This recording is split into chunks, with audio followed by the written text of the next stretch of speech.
Today, our mission, and this comes from a really thought-provoking piece someone shared, is to dissect this real pressure cooker of a situation. Yeah. We're diving into that messy place where work, personal boundaries, and frankly, self-preservation all collide. Exactly. And the source itself, it's an excerpt from a series called Right or So Wrong.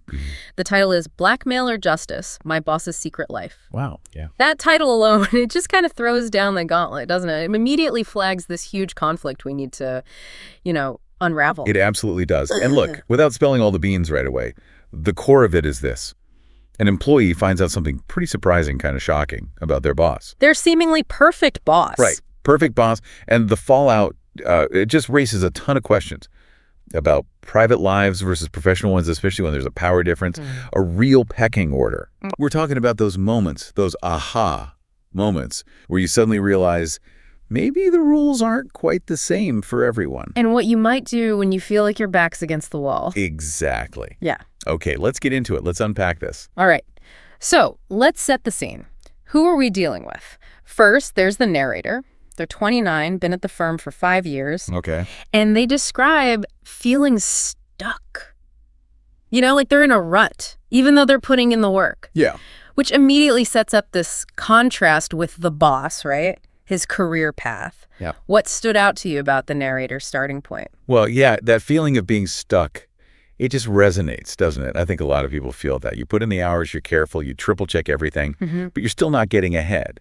And then you've got Jared, the boss. Right. Only 2 years older. But like on the fast track, charming, everyone thinks he's great. The source calls him a golden boy. Exactly. A golden boy, always got a buddy for everyone, lunching with the execs, just strolls into meetings, super confident. Yeah. He's that guy, You just assume things will always work out for him. It really sets up that initial power imbalance. It really does. And the narrator's daily grind, it just highlights that difference. The overtime, constantly having to be hyper-vigilant about their work. And the feedback they get. Oh, yeah. The feedback, be more of a team player, which is so vague. Totally vague. It doesn't actually help you improve. It just makes you feel kind of unseen, undervalued. Especially compared to someone like Jared. Yeah.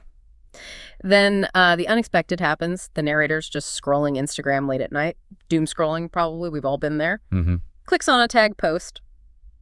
Some model. Link in bio says 18 plus only. Okay. Alarm bells, maybe? Maybe. And what happens next is, well, it's the kicker. Yeah, it is. Because right there on this model's public profile is Jared, the boss. No way. Oh, yeah.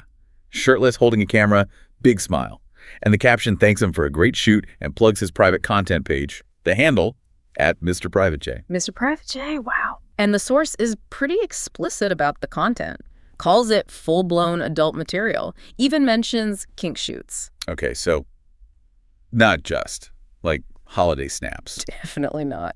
What was your first reaction reading that part? Honestly, just the sheer whiplash of it. You build this picture of someone based on work, right? Their professional mask. Yeah. And then boom, something completely shatters it. The narrator laughs first, apparently, then realizes, hang on, the hypocrisy. Exactly, the hypocrisy. Here's this guy, probably the definition of the company's polished professional image. And he's got this entirely separate, very not corporate online life. Which immediately brings up that whole issue of double standards at work, doesn't it? Oh, absolutely. Because Jared, as the boss, he's setting expectations, right? Professionalism, maybe even commenting on the narrator's clothes. The source mentions him saying they weren't dressing up enough. Right. I remember that detail.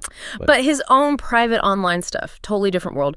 Why do you think these double standards are so common? That's a tough one.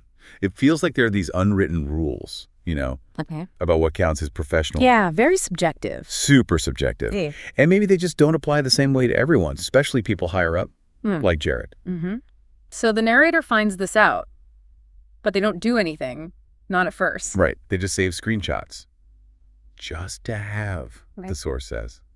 It's almost like taking a breath, gathering evidence without knowing why yet. Yeah, processing it. Why do you think they held back initially? Well, shock, probably. Yeah. Like you said. But maybe also realizing this is big. Yeah, the potential fallout. Huge for Jared, obviously, but maybe for the narrator, too. You don't know how something like this will play out. Right. And maybe just reluctance to get involved in someone else's private life, even if it feels wrong somehow. Yeah, maybe. But then things shift, don't they? They do. Jared sends that email. A retaliatory email, it seems. Retaliatory because the narrator had started pushing back a bit in meetings, apparently. Not just nodding along. Ah, okay. Perceived insubordination. Something like that. And Jared sends this email, a formal write-up for a missed deadline. That the narrator says never even existed. Exactly. A completely fabricated reason. Yeah. What do you make of that move from Jared? Oh, that feels like a classic power play. Yeah. Pure intimidation. Mm-hmm. Using his position to shut the narrator down because they dare to disagree. And those little details, like him smiling too long or pausing before saying the narrator's name. Yeah, subtle digs. Totally. It's like he's reminding them, I'm in charge here, don't forget it. Yeah. And that seemed to be the trigger. That's the catalyst. It's like, okay, game on. Right. And the narrator's response, it's fascinating because it's so indirect. Yeah.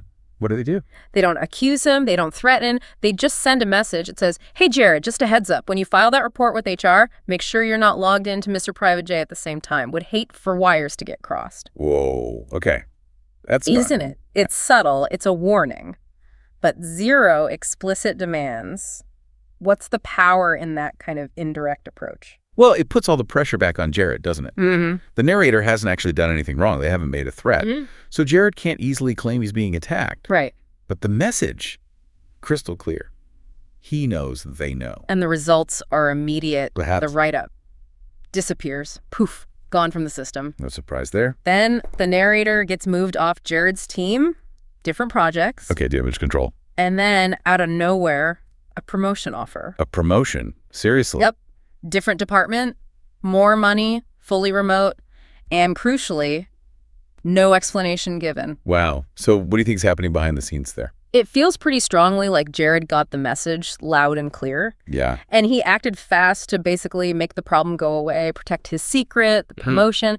Maybe it's hush money, but not literally. Maybe it's the company just smoothing things over. Quietly managing a potentially explosive situation, avoid a scandal. Exactly. Which brings us right back to that huge ethical question in the title. Was what the narrator did blackmail? Right. Because the narrator themselves says, I didn't ask for anything. I just pointed out that we both had secrets. What's your take on that distinction? Is it a valid one? It's such a gray area. I mean, typically blackmail involves a demand, right? Give me X or I'll reveal Y. Mm-hmm. Money, a promotion, something tangible. Yeah. And the narrator explicitly says they didn't ask for anything. The promotion came later, unsolicited. So their action seems more like defense, a strategic countermove after being attacked first. That's how they frame it. And they also bring up that potential double standard, which feels really important here. How so? They basically say, look, if the roles were reversed, if I was running an adult content page called like Daddy Narrator's Name with whips and leashes or whatever, Right. would I still have my job, let alone get promoted? Probably not. That hypothetical really hits home, doesn't it? It highlights that perceived unfairness, the potential for different rules depending on who you are. Exactly. So their intent, as they describe it, wasn't extortion. It was self-preservation, protecting their career after Jared came after them. That self-preservation angle seems absolutely key to understanding the ethics, or at least their perspective on the ethics. But the story doesn't just end there neatly, does it? No, not at all, Jared. Still at the company. Still smiling in meetings, apparently. Still the golden boy, presumably. Seems like it. And the narrator. They got the promotion, yes. But they're living with this knowledge. They still have the screenshots, the saved message. So there's this lingering unease. Definitely. A real sense of potential future fallout. The narrator worries, if he ever slips, if someone ever finds that message, will I go down too? Yeah, that's heavy. Are they implicated now, even though they didn't start it? That's the fear. Or they wonder, will they finally see that I didn't start this? It shows they're still in a really precarious spot. Even with the promotion, they're still tied to this secret. Mm-hmm. And their core belief, the principle they seem to operate on now, is stark. Either we both stay silent, or neither of us does. Wow. So it wasn't about bringing him down initially. It was about creating mutually assured silence after he broke the truce, so to speak. That seems to be the essence of it, leveling the playing field once he used his power unfairly.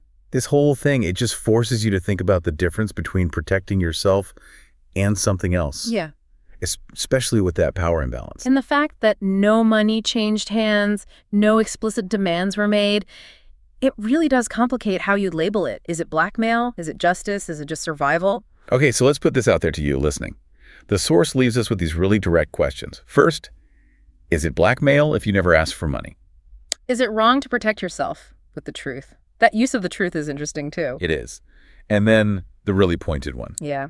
If you found your boss's secret content, would you stay quiet or would you do exactly what I did?